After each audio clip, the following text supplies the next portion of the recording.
باشمهندس هارد لك النهارده يا باشمهندس. والله يا كابتن كريم، اولا اهلا بيك واهلا بكابتن شادي. الله يخليك. ومين تاني؟ كابتن سامي الشيشيني. سامي الشيشيني، اهلا بيكم جميعا. وما اقدرش اقول غير يمكن انا سمعت اخر كلمتين قالهم الكابتن شادي دلوقتي، وهي دي فعلا الكوره. احنا قدمنا ماتش كويس، انا راضي عن اداء المقاولين، لكن الحمد لله برضه يفضل التوفيق وعدم التوفيق. بس انا عايزكم تشوفوا ضربه الجزاء الاخرانيه. انا صراحه ما شفتهاش. لا ما فيهاش حاجه.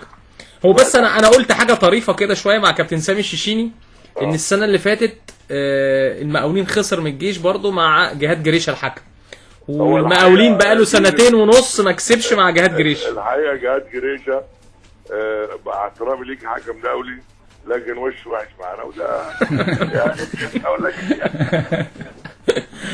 هو بس النهارده كان كويس، بس هو المقاولين بقاله سنتين ونص ما كسبش مع جهاد جريشه فعلا. انا عايز اقول لك سر برضه، بس ده بيني وبينك يعني، قول لي مش على الهوا. ماشي.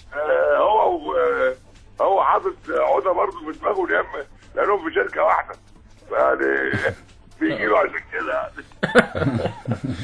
لا معلش هارد لك، بس المقاولين بصراحه النهارده ادى ماتش حلو. المقاولين لعبت ماتش كويس وشفتكم، وده يطمني ان شاء الله على اللي جاي. ودي كره القدم، التوفيق برضه عنصر. خلي بال حضراتكم ان التوفيق عنصر مهم جدا، مش بنتحجج بيه ولا بنتحجج بيه، لكن ده الواقع بيبقى دايما. سريعا معلش، ان كان عوده الماتش اللي فات بيتكلم معايا وكان فرحان بعد ماتش الانتاج الحربي والفوز، وقال لي يا كريم انا كنت خسرت كنت همشي. هل في برضه حاجه النهارده ولا الموضوع الجهاز الفني موجود مفيش اي مشاكل؟ لا مفيش الكلام ده يا كابتن